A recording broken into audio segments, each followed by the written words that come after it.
হ্যাঁ হ্যাঁ, শুনতে পাচ্ছি, বলেন। আচ্ছা, ঠিক আছে। আপনি একজন নাস্তিক হিসেবে নিজেকে পরিচয় দিতেছেন, আমি যতটুকু আপনার সম্পর্কে জানলাম। আমি তো ভাই আসিফ মহিউদ্দিন হিসেবে নিজেকে পরিচয় দিই, আমি তো নাস্তিক হিসেবে পরিচয় দেই, কথাটা তো সম্পূর্ণ সত্য না। যদি কেউ আমাকে আমার ধর্ম বিশ্বাস জিজ্ঞেস করে তখন আমি বলি হ্যাঁ, যে আমি একজন নাস্তিক, আমি ধর্মে বিশ্বাস করি জি না। জি, আপনি কোন ধর্মে বিশ্বাস করছেন না, আপনি নিজেকে একজন নাস্তিক নাস্তিক হিসেবে দাবি করতেছেন, এই তো? নাস্তিক হিসেবে আমি নিজেকে আইডেন্টিফাই করি। জি জি জি। আপনি আমাদের নবী এবং আল্লাহকে নিয়ে আপনি সমালোচনা করতেছেন নাকি দীর্ঘদিন ধরে? আমি শুনতেছি আপনার এই ব্যাপারে, কিন্তু কি আমাদের কি নবী। সমালোচনা, কি সমালোচনা, কি কি সমালোচনা করি, কি কি শুনছেন, একটা উদাহরণ দেন তো। আমার নবীকে নিয়ে সমালোচনা করতেছেন, কটূক্তি করতেছেন। আসলে আমি জানতে কি কটূক্তি চাইতেছি ভাই, তিনি তো। ভাই ভাই ভাইরে, আচ্ছা, কি কটূক্তি, কি কটূক্তি, একটা উদাহরণ দেন। আমি তো কটূক্তি সমালোচনা এটা বুঝতে পারতেছি না দেখে জিজ্ঞেস করতেছি। আমি যেই জিনিসগুলা বলি সেই জিনিসগুলা তো আমরা দলিল প্রমাণ সামনে রেখে তারপরে বলি। এখন সেগুলাকে আপনি কেন সমালোচনা হিসেবে ধরতেছেন বা কটূক্তি হিসেবে ধরতেছেন, এটা বোঝার জন্য আপনাকে জিজ্ঞেস করছি ভাই। তাহলে আপনি একটা এক্সাম্পল দেন, কোনটা আপনি শুনেছেন, আচ্ছা, ঠিক কোন আছে ভাই। সমালোচনাটা আমি শুনেছেন। আমি আমি আপনাকে বলতেছি, আমার এক বন্ধু ও আমাকে বলছে যে আসিফ মহিউদ্দিন নামে একজন লাইভ করতেছে, যে কিনা এরকম এরকম শব্দ নিয়ে কটূক্তি করতেছে। এখন আমি আপনার কাছে জানতে চাইতেছি আসলে কি ব্যাপারটা নিয়ে কটূক্তি করতেছেন, আর আপনার কেন মনে হলো যে আল্লাহ কিংবা নবী এরা সত্য না? আচ্ছা আচ্ছা, ঠিক আছে, তাহলে তো আপনি নিজে শোনেন নাই, আপনি আরেকজনের কাছ থেকে শুনেছেন নাকি? জি জি জি। আপনার ও, কেন মনে তাহলে হচ্ছে? এটা তো আমরা আগে বললেই ছোটবেলা থেকে। হইতো। তাহলে আগে এটা বললেই হ্যাঁ তো হ্যাঁ। হইতো, অসুবিধা নেই, আমরা সেটা নিয়ে আলোচনা করব। তো আমরা যে জিনিসটা কটূক্তি বলতে আসলে কি, আপনার বন্ধুটা কি বুঝাইছে সেটা তো আমি এক্স্যাক্টলি বুঝতে পারছি না। আমরা তো যেই আলোচনাগুলা করি সেগুলা দলিল প্রমাণ সামনে রেখে রেখে আলোচনা করি। এখন এটাকে আচ্ছা, কটূক্তি কেন বলা যায়, এটাকে কটূক্তি বলা যায় কিনা সেই বিষয়টা আমি নিশ্চিত ভাবে বুঝতে পারতেছি না, যে এটাকে, এটা তো সত্য কথা, তাহলে এটা কটূক্তি কেন হবে, এটা তো আমি বুঝলাম না। যাই হোক, আপনাকে আচ্ছা। তাহলে একটা আর উদাহরণ দেই, দেখেন হ্যাঁ আপনি সেটা নিয়ে আলোচনা আমরা করব কিনা আজকে। হ্যাঁ। আমরা যে জিনিসটা নিয়ে আলোচনা করতে পারি সেটা যেমন ধরেন, একটা মুহাম্মদের একটা সমালোচনা আমরা করি, যেটা হচ্ছে যে মুহাম্মদ কাফেরদেরকে মেরে তাদের কাফেরদের সাথে যখন যুদ্ধ হতো বা কাফেরদেরকে আগ বাড়ায় আক্রমণাত্মক জিহাদ করত মোহাম্মদ, মানে তাদেরকে আগ বাড়ায় গিয়ে তাদের ঘর বাড়িতে আক্রমণ করতো, অ্যাটাক করতো মোহাম্মদ তার সৈন্যবাহিনী নিয়ে, এবং তাদেরকে মেরে, কাফেরদেরকে মেরে তাদের মা বেটিকে গনিমতের মাল হিসেবে মোহাম্মদ এবং তার তার সাহাবীরা মানে বন্দি করে নিয়ে আসতো। বন্দি করে নিয়ে আসার পর সেই মেয়েদের সাথে আপনার নবী এবং আপনার সাহাবীরা সহবত করত, সেক্স করত, যুদ্ধবন্দী নারীদেরকে ধর্ষণ করত, যুদ্ধবন্দী নারীদের সাথে সঙ্গম করত, যেটা আন্তর্জাতিকভাবে একটা যুদ্ধাপরাধ, এটা একটা মানবতা বিরোধী অপরাধ। যুদ্ধে কোনো নারী শিশুর উপরে এই ধরনের যৌন নির্যাতন, সেটা ধর্ষণের আওতাভুক্ত, এবং সেটা মানবতা বিরোধী অপরাধ হিসেবে সারা পৃথিবীতে গণ্য হয়।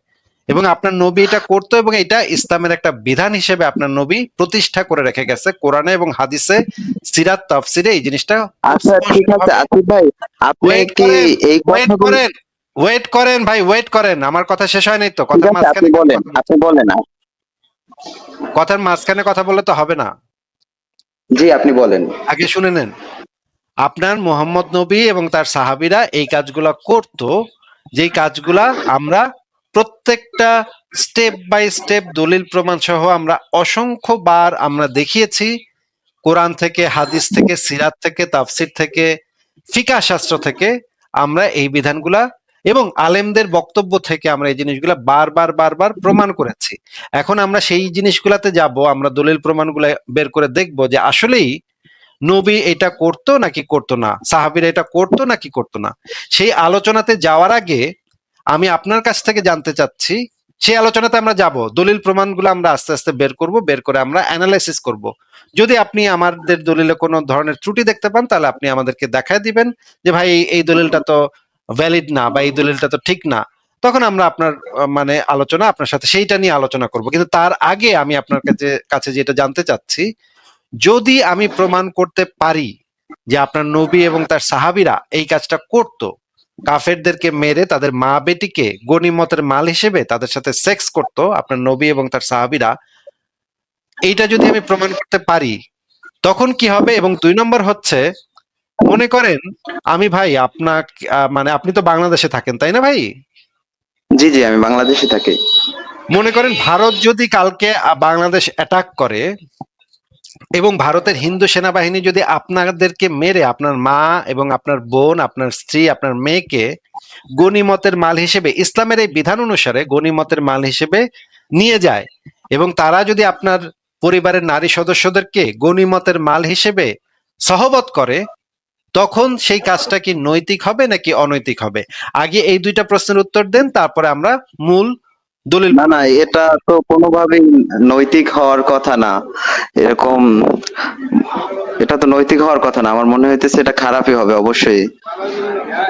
আর নবী এরকম করতে পারে না, আমি বিশ্বাস করতে পারতেছি না আপনার কথা। আমার মনে হয় যে আপনি মিথ্যা বলতেছেন। আচ্ছা আচ্ছা, মিথ্যা বলতেছি মনে হচ্ছে। না, ঠিক আছে, এটা আমিও ভাই ছোটবেলা সত্য কথা হচ্ছে, ছোটবেলা আমিও প্রথম এটা বিশ্বাস করতে পারিনি। আমিও তো আপনার থেকে অনেক বড় মুসলমান ছিলাম। হ্যাঁ, আপনি আপনার এখন ঈমান কতটুকু জানি না আমি, কিন্তু আমি কিন্তু ভাই ৫ ওয়াক্ত নামাজি ছিলাম। আমি কিন্তু রোজা টোজা রাখতাম এবং মারাত্মক মানে নবীর নামে জীবন জীবন দিয়ে দেওয়ার মতো বিশ্বাসী ছিলাম। ছোটবেলা আমি আমার মায়ের মুখে গল্প শুনতাম যে ইহুদি বুড়ি কাটা বিছায় রাখতো, আমার নবী মানে কাটা সরায় সরায় নামাজ পড়তো।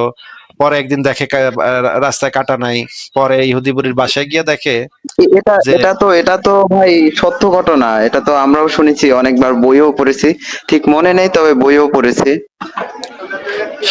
সেই গল্পটা আমরা ছোটবেলা থেকে শুনে আসছি, কিন্তু ভাই বড় হওয়ার পরে আমি কি দেখলাম জানেন? বড় হওয়ার পর দেখলাম যে এইটা পুরাই জাল হাদিস। এটা এইটা পুরা জাল জাল হাদিস ভাই। আজকে, আচ্ছা, এটা জাল হাদিস। আপনার কাছে কোনো প্রমাণ আছে কি এর যে এটা জাল হাদিস? আপনি দিতে পারবেন?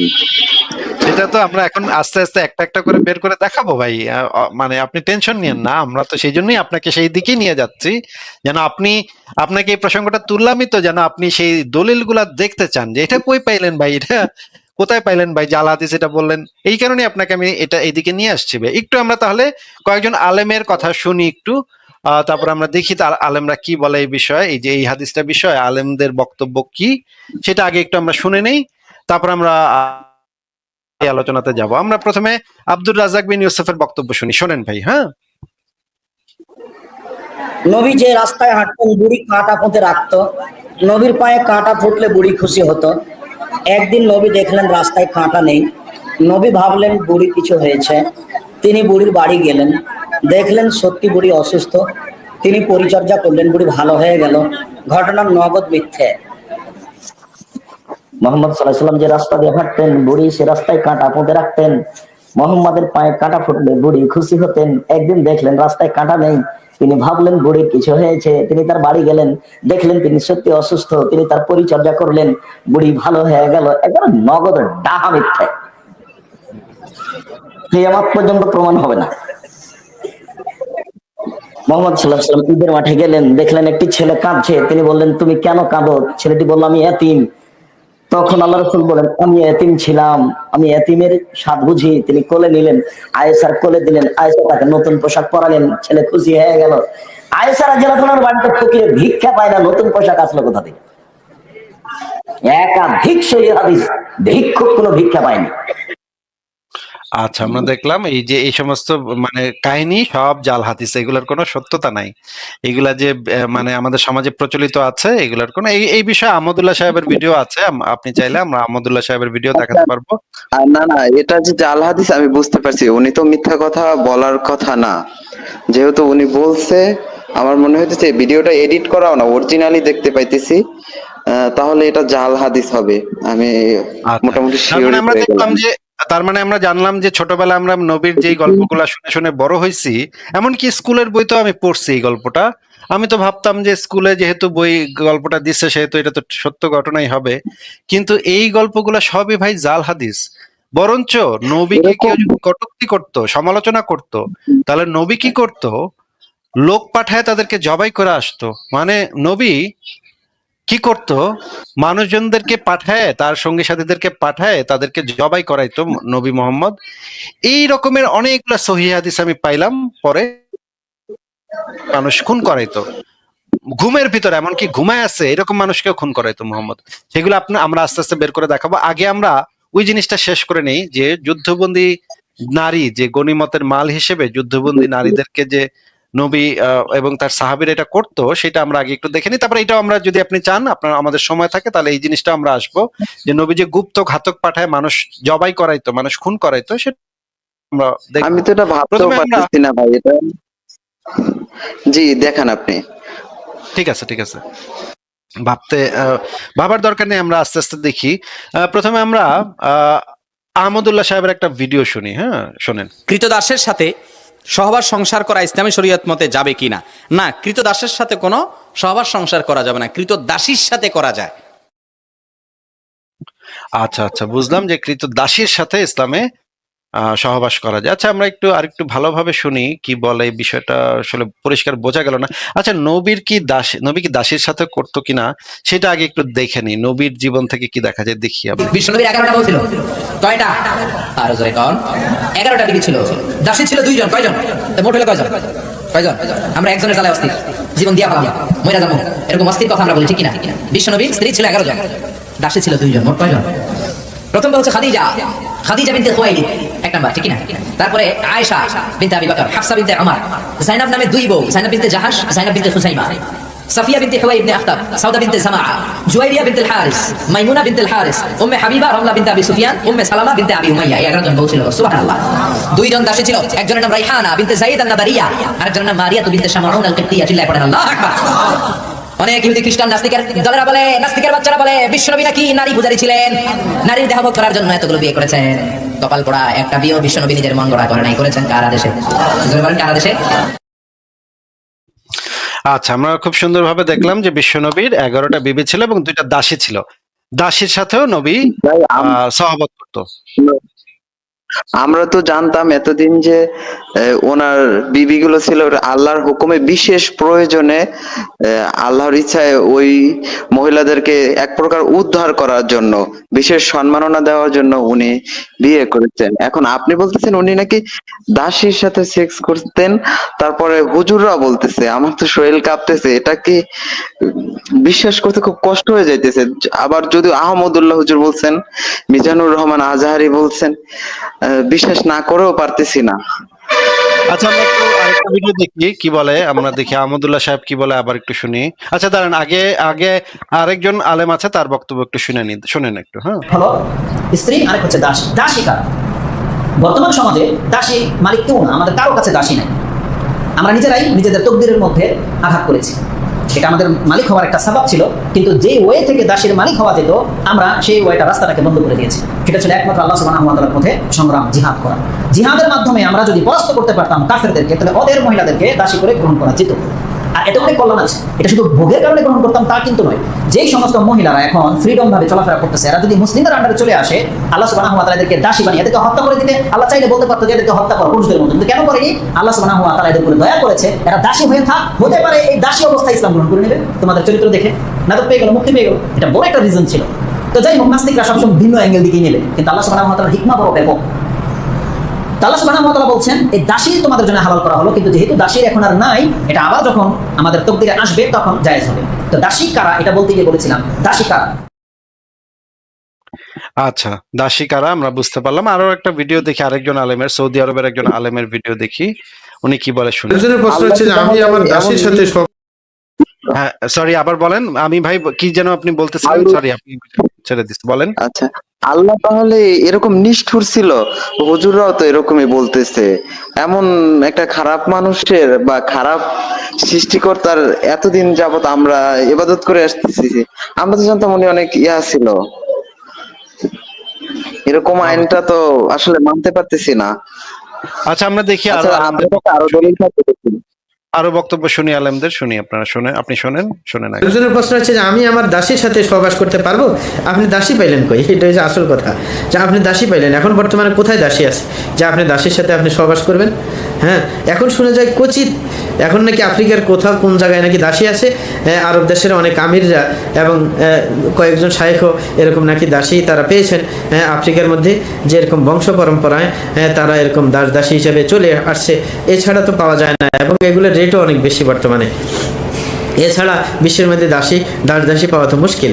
সুতরাং আপনি দাসীর সাথে সহবাস করবেন কিনা এটা তো আপনার জিজ্ঞাসা করার মানে হয় না। যেমন আমাদের দেশে বলে যে উটের গোস্ত খাইলে উজু যাবে কিনা, এরকম একবার ঝগড়া করে একজনের মাথা ফেটে ফেলছে।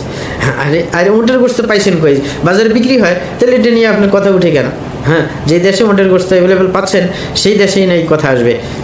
তিনি বলছেন সূরা আল মাআরিজ আয়াত নম্বর 29-30 একটু বলবেন, আর যদি রহিত হয় তাহলে আমাকে কোরআন আয়াত দেখান বা সহিহ হাদিস দেখান। রহিত হইল কে?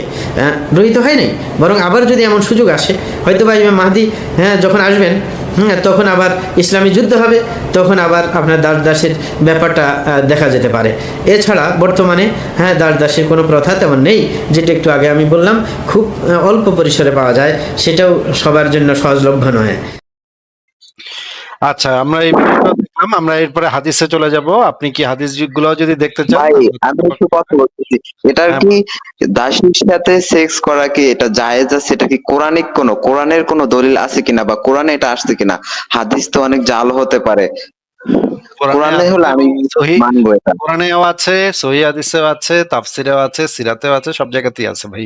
এটা ইসলামের একটা প্রতিষ্ঠিত বিধান, এই বিষয়ে কোনো আলেমের কোনো দ্বিমত নাই।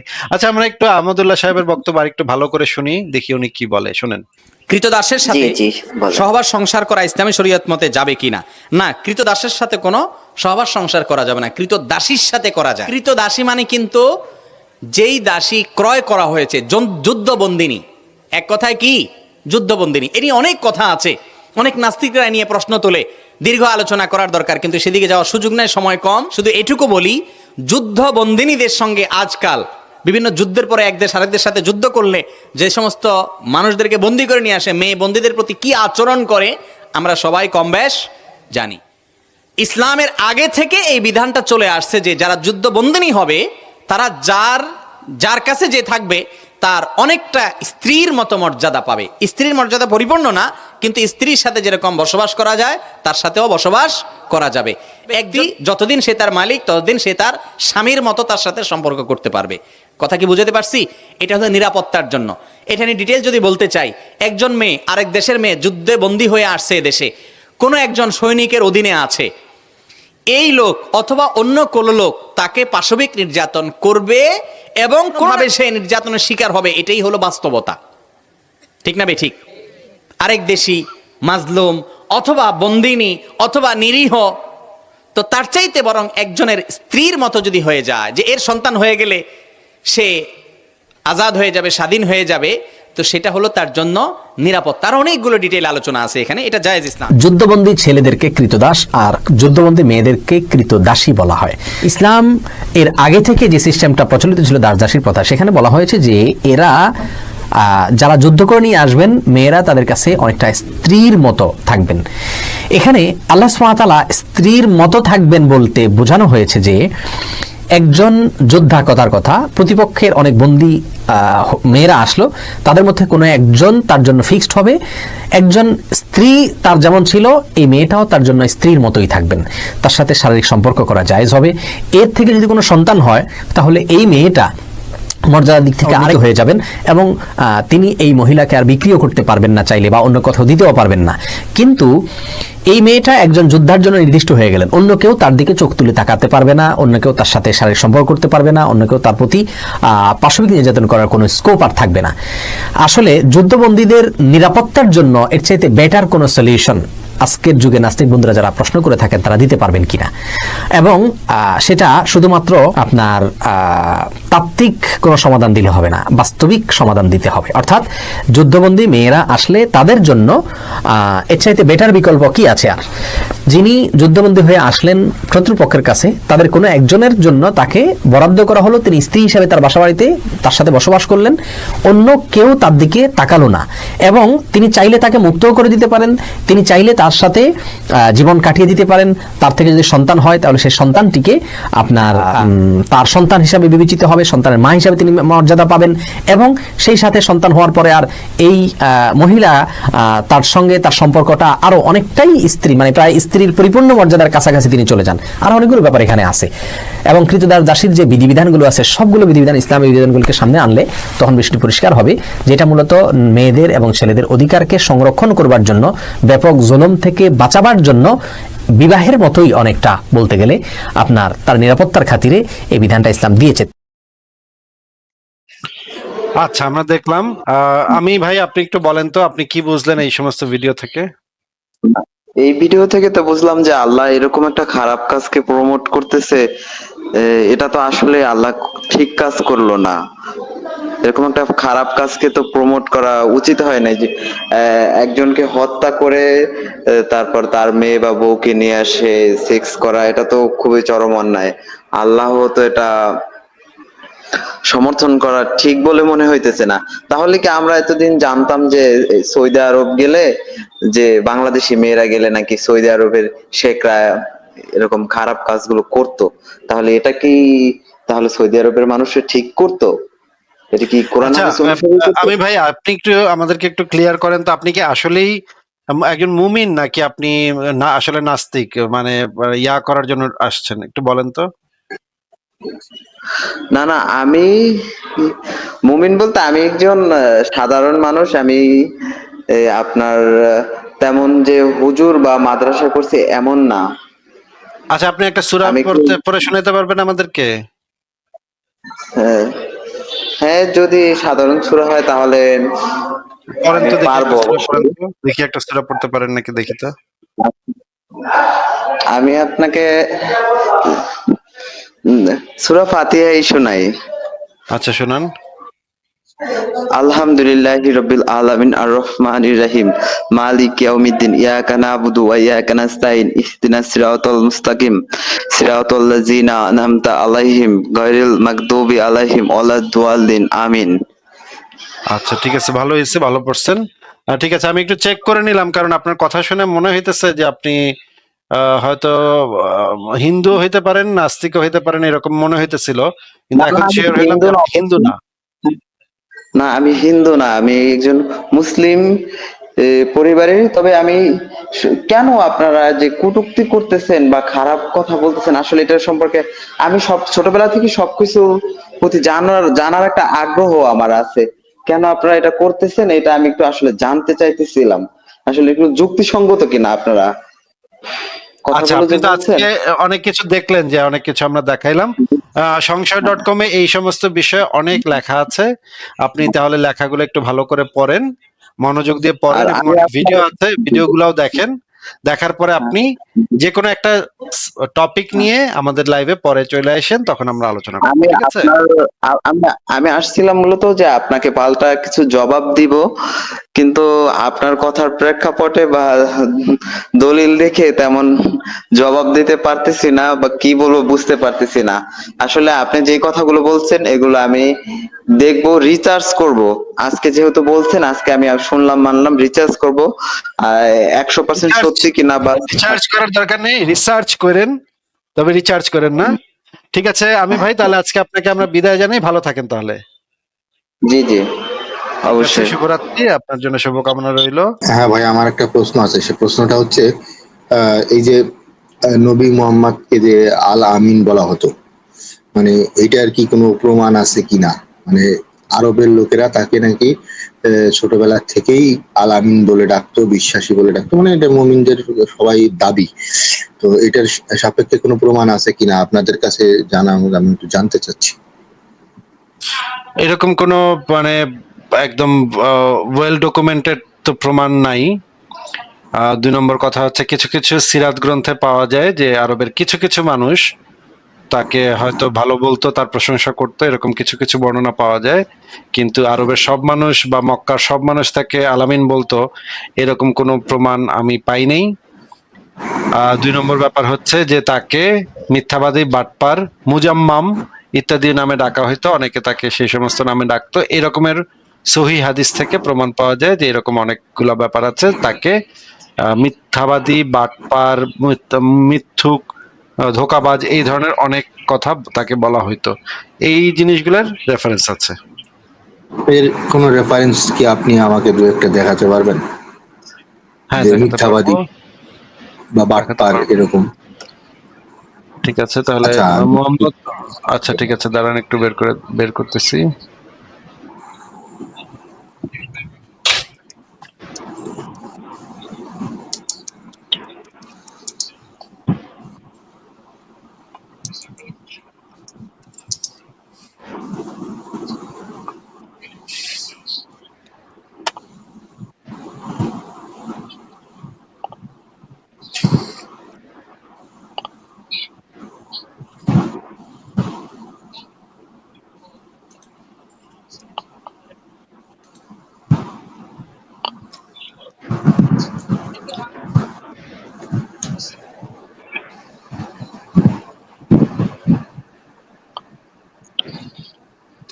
একটু অপেক্ষা করেন, এটা বের করতে একটু সময় লাগছে।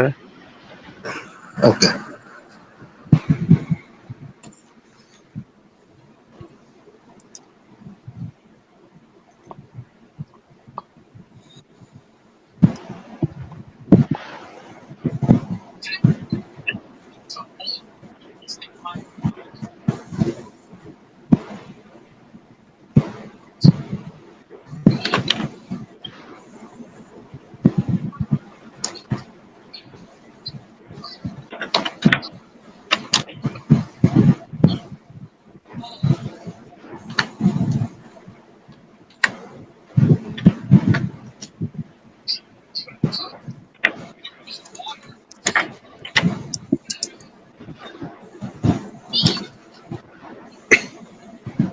হ্যাঁ, আমি তাহলে দেখাচ্ছি।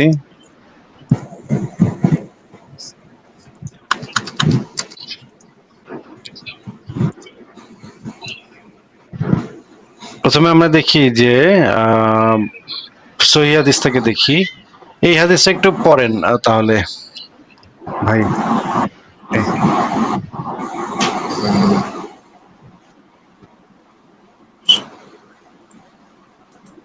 আচ্ছা, আমার এখানে তো বড় করে দেখা যাচ্ছে না, মোবাইলে দেখতেছি তো ভাই। আচ্ছা, আমি একটু বলি। আবু হুরায়রা রাদিয়াল্লাহু তাআলা আনহু হতে বর্ণিত, তিনি বলেন, একদিন রাসূলুল্লাহ সাল্লাল্লাহু আলাইহি ওয়াসাল্লাম সাহাবীদের বলেন, এতেও কি তোমরা আশ্চর্যান্বিত হচ্ছ না যে আল্লাহ তাআলা কিভাবে কুরাইশদের গালমন্দ ও অভিসম্পাদকে আমার উপর হতে সরিয়ে দিয়েছেন। তারা মোহাম্মদ, এটা হচ্ছে মুজাম্মাম নিন্দিত নামে গালাগালি করে এবং মুজাম্মামকে অভিসম্পদ দেয়, অথচ আমি মোহাম্মদ প্রশংসিত, মুজাম্মাম নই। বুখারী। আচ্ছা, এই হাদিসটা বুখারী শরীফেও আছে আর নাসাই শরীফেও আছে। মোহাম্মদকে মুজাম্মাম বলে কাফেররা গালিগালাজ করত।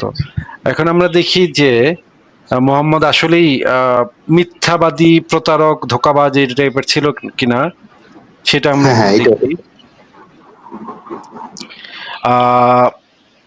এই হাদিসটা অনেক বড় হাদিস।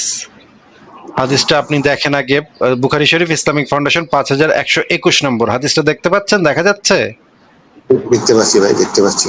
আচ্ছা, অনেক বড় হাদিস, এতগুলো আমাদের দরকার নাই, আমাদের দরকার খালি শেষ অংশটুকু, এই অংশটুকু দরকার।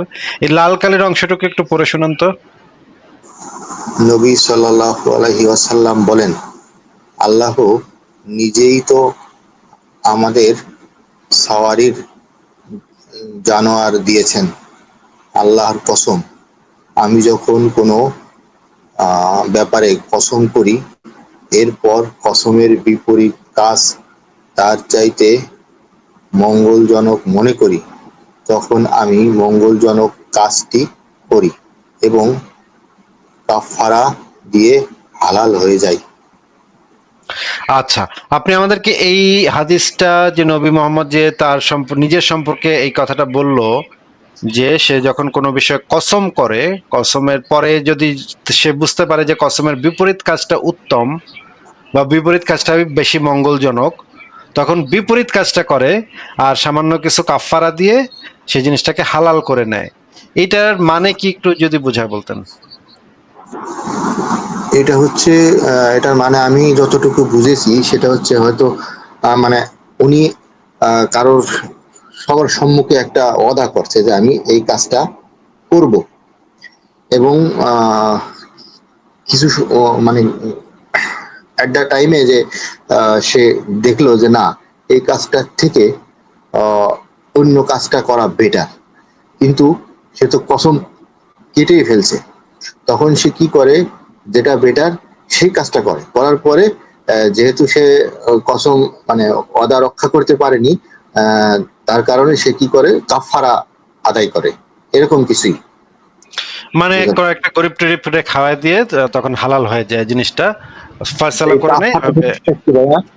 হ্যাঁ? মানে এই কাফারা জিনিসটা কি আমাকে একটু বুঝাবেন ভাই?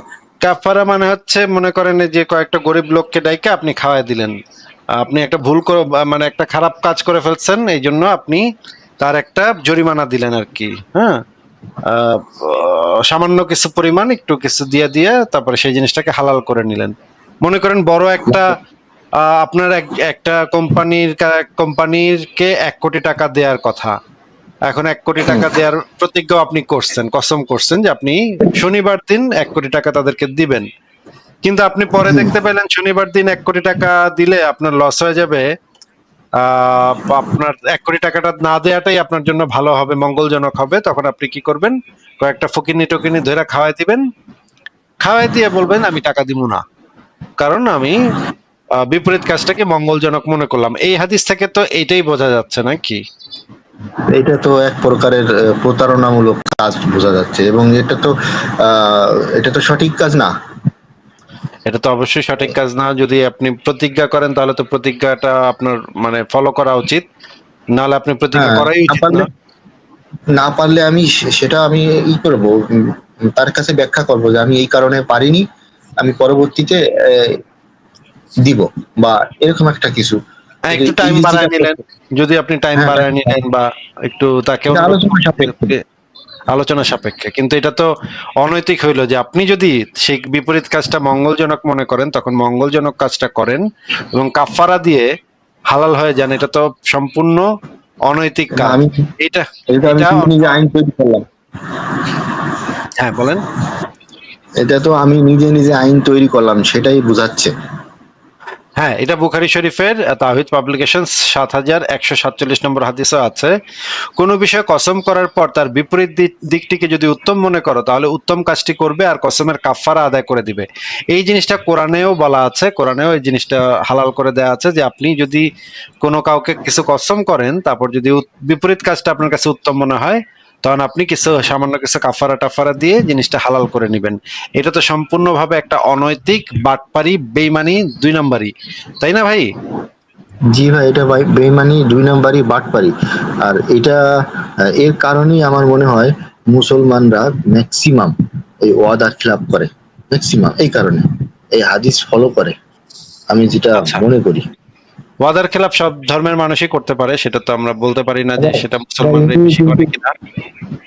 উনি কিন্তু হাদিসে বলছে ওয়াদা খিলাফকারী শয়তানের ভাই, এরকম হাদিস টাদিস বহুত আছে, কিন্তু এটা তো নিজেই আবার ওয়াদা খিলাফ করলো, মানে ভাই মাথায় চক্কর মারে মাঝে মাঝে। ঠিক আছে মামুন ভাই, তাহলে আজকে আপনাকে আমরা বিদায় জানাই। আচ্ছা ভাই, ঠিক আছে। ঠিক আছে, ভালো থাকেন।